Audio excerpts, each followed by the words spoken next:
Hi students, welcome back to Learning Journey. Actually, இன்னைக்கு super saying இதில் என்னென்னா, நான் வந்துட்டு 10th படிச்சுட்டு இருக்கிறப்ப ஒரு அக்கா எம்ஏ முடிச்சிருந்தாங்க.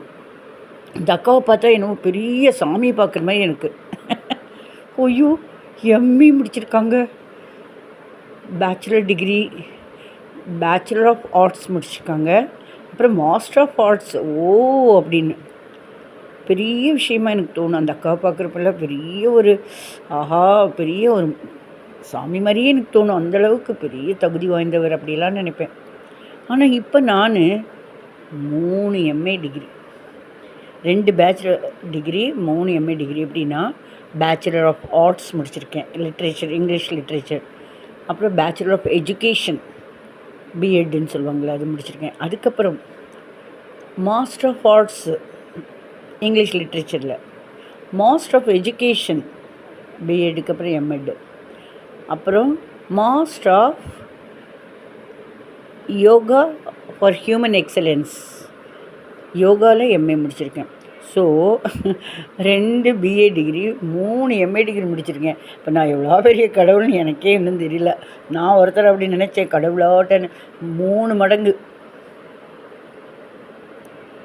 எல்லாருக்குமே என்ன பிடிக்கும்பாங்க, ஏன்னா என்ன படித்தாலும் அந்த திமிர்த்தனம் இல்லை அப்படிம்பாங்க. சரி, அது இருக்கட்டும். இப்போ வந்துட்டு நான் இன்றைக்கி அருமையான சாம்பார், வெங்காய சாம்பார், வெஜிடபிள்ஸ் எல்லாம் போட்டு பண்ணியிருக்கேன். தொட்டுக்க வந்து பொட்டேட்டோ ஃப்ரை பண்ண போகிறேன். பொட்டேட்டோ குணுக்கு மாதிரி போட்டு, அதாவது பொட்டேட்டோ வேக வச்சு அந்த தோல் எடுத்துட்டு அதை நல்லா மேஷ் பண்ணிவிட்டு, அதை கூட கொஞ்சம் இட்லி மாவு, கடலை மாவு, காரப்பொடி எல்லாம் போட்டு நல்லா பிணைஞ்சிட்டு இஞ்சி பூண்டு வேணால் போட்டுக்கலாம். அதை நல்லா டீப் ஃப்ரை பண்ணலான்னு. சாம்பார் சாத்துக்கு நல்லாயிருக்கும். என்றைக்கு ஒரு நாள் தானே பண்ணுறோம். சரி, காலையில் சாம்பார் இட்லி, டிப்படி சாம்பார் இட்லி பண்ணலாம் அப்படின்னு குழந்தைக்கு, என் பொண்ணுக்கு கொடுத்தேன். அப்புறம் சாப்பிட்டுட்டு அவள் கொஞ்சம் பிஸியாக இருந்தாள், ஏதோ கம்ப்யூட்டரில் அவங்க ஏதோ ஒர்க்கில் அது கொடுக்கணும், அதனால் ஒர்க்கு கொஞ்சம் பிஸியாக இருந்தாள். அவளுக்கு சாப்பிட்றதுக்கு அதில் ஒரு கப்பில் எடுத்து வச்சு, பவுலில் எடுத்து வச்சு, ஸ்பூன் போட்டு இட்லி போட்டு அது மேலே சாம்பார் ஊற்றி அவள் கையில் பக்கத்துலேயே வச்சுட்டு அவள் சாப்பிட்டா விட்டு, நான் எடுத்துக்கிறேம்மா, வச்சுருமா, நீ ஒர்க்கு பாருமா அப்படின்னு. அம்மாம்மா உன்னை நான் கஷ்டப்படுத்துறேனும்மா அப்படின்னு என் குழந்தை கேட்டாள். இல்லடி கண்ணா, ஏன்னா என் கல்யாணம் ஆன பிறகு புருஷன் வீட்டில் புருஷன், அப்புறம் என்னோடய மாமியார், என்னோடய 2 குழந்தைகள், இங்கெல்லாம் நான் எனக்காகவே நான் பண்ணிக்க மாட்டேன். மேக்ஸிமம் அது தப்பு தான். எனக்காக சாப்பிட்டுக்க மாட்டேன். எல்லாமே ஃபஸ்ட்டு மாமியாருக்கும் புருஷனுக்கும் குழந்தைகளுக்கும் எல்லாம் கொடுப்பேன். அதுக்கப்புறம் அதில் டயர்டாகி தூங்கிடுவேன். மாத்திரை கூட சம்டைம்ஸ் பிபிஎல்லாம் இருந்தால் இவர் எழுப்பி கொடுப்பார். அந்த மாதிரி டயர்டாக தூங்கிடுவேன். இந்த மாதிரி அவங்களுக்கு பிடிச்சதெல்லாம் பிடிச்சதுக்கு ஏற்ற மாதிரி, குழந்தைகளுக்கு பிடிச்சதுக்கு ஏற்ற மாதிரி, புருஷனுக்கு பிடிச்சதுக்கு ஏற்ற மாதிரி, மாமியாருக்கு பிடிச்சதுக்கு ஏற்ற மாதிரி, அந்த மாதிரி எப்படியோ டக்குன்னு பண்ணிவிடுவேன். அவங்க கொடுக்குறப்ப, அவங்க ஃபேஸ் பார்க்குறப்ப சந்தோஷம் ஆகும் இல்லையா? இந்த ஃப்ராக்ஷன் ஆஃப் செகண்ட் சந்தோஷமான மூஞ்சி பார்க்குறதுக்கு நான் 2-3 மணி நேரம் கஷ்டப்பட்டாலும் பரவாயில்ல, சமைச்சிடுவேன் நல்லா. எங்கள் அம்மா வீட்டுக்கு போகிறப்ப, எங்கள் அம்மா வீட்டுக்கு போயாச்சுன்னா எங்கள் அம்மா வந்து என்ன பண்ணுவாங்கன்னா, எங்கள் அம்மா நல்லா சமைச்சு போடுவாங்க எனக்கு. என்னோடய அப்பா வந்துட்டு டீ போட்டு தருவாங்க. அவங்க 2 பேருமே என்னோடய பிளேட்ஸோ டம்ளர்ஸோ எடுக்கவே விட மாட்டாங்க. சாப்பிட்டு முடித்த பிறகு அவங்க தான் கழுவுவாங்க. அச்சோ வேண்டாம், நானே அலம்பிக்கிறேன் அப்படின்னு. சும்மா இரு குழந்த, நீ எவ்வளோ பாவம், நீ உங்கள் ஆற்றுல பொக்காற்றுல, அதாவது புருஷன் வீட்டில் எல்லாருக்கும் நீ பண்ணிட்டு பிடிச்சிடணும், அவளுக்கு கொடுத்துடணும், உன்னை நீ பார்த்துக்காம கொஞ்சம் இழைச்சி கூட போயிட்ட, வா நீ நல்லா சாப்பிடு, நான் அந்த தட்டெல்லாம் அலம்பி வச்சிடுறேன்.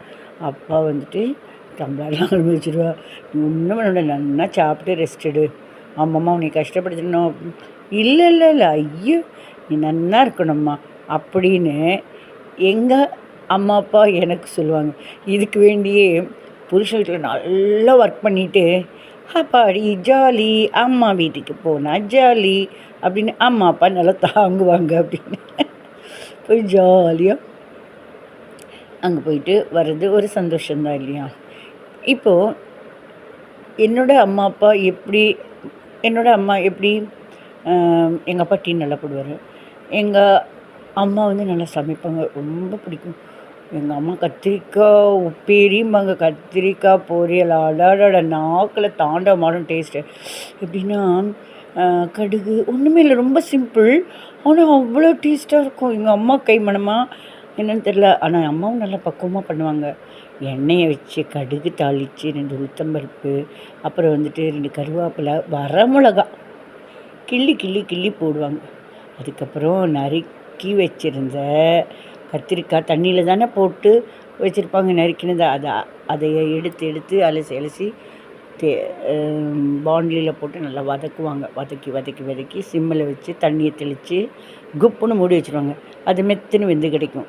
அது ரசம் ஜாத்துக்கு அடடடடடா நாக்கிலேயே சொட்டுறதுன்னு நினச்சாலே சொல்லுறது. ஸோ அவ்வளவு நல்லா பண்ணுவாங்க எங்கள் அம்மா. அதில் ஒரு பீஸ் கூட இருக்காது, அந்தளவுக்கு டேஸ்ட்டாக பண்ணுவாங்க. கடைசியில் அந்த கத்திரிக்காய் பொரியல் பண்ணினோம் இல்லையா, பண்ணியிருக்காங்க இல்லையா அம்மா, பண்ணினதை வந்துட்டு எல்லோரும் எடுத்தது போக கொஞ்சோண்டு ஒயிட் ரைஸ் எடுத்து அந்த வாண்டியில் போட்டு பெரட்டி அது கத்திரிக்காய் சாதமாக சாப்பிட்ருவோம். அவ்வளோ டேஸ்ட்டாக இருக்கும். இப்போ வந்து நம்ம குழந்தைகளுக்கு நம்ம அம்மா எப்படி பண்ணாங்களோ அதே மாதிரி நம்ம குழந்தைகளுக்கு ஹெல்ப்ஃபுல்லாக இருக்கும், உதவிகரமாக இருக்கும் இல்லையா. ஸோ இப்போ அம்மா நீ போயிட்டியா அப்படின்னு அம்மா போயாச்சு. அழுதாலும் ஒரு பக்கம் மனசு சமாதானம் என்னென்னா, சரி அம்மா போனாலும் அம்மாவுடைய குணாதிசயங்கள், தாய்மை அப்படிங்கிற உடுப்பு ட்ரெஸ்ஸை போட்டுக்கிறோம். தாய்மைங்கிற ட்ரெஸ்ஸை போட்டுக்கிட்டு மிளகு மாதிரி உருகி தியாகசீலியாக இருக்கும் எல்லோரும் இல்லையா. ஸோ அம்மாவோட ஈக்குவாலிட்டி, அம்மாவோட சமமான நல்ல விஷயங்கள் நம்ம பண்ணுறோம். அதனால் நம்மளும் அம்மா தானே. ஸோ அம்மாவோட ஃபாலோவர், கிட்டத்தட்ட அம்மாவோட குணாதிசயங்கள் நம்மக்கிட்ட இருக்குது. இப்போ அம்மா நம்ம கூட தான் இருக்காங்க அப்படிங்கிற ஒரு சந்தோஷம். உங்களுக்கும் அந்த மாதிரி தானே? பிடிச்சிருந்ததுன்னா லைக் பண்ணுங்கள்.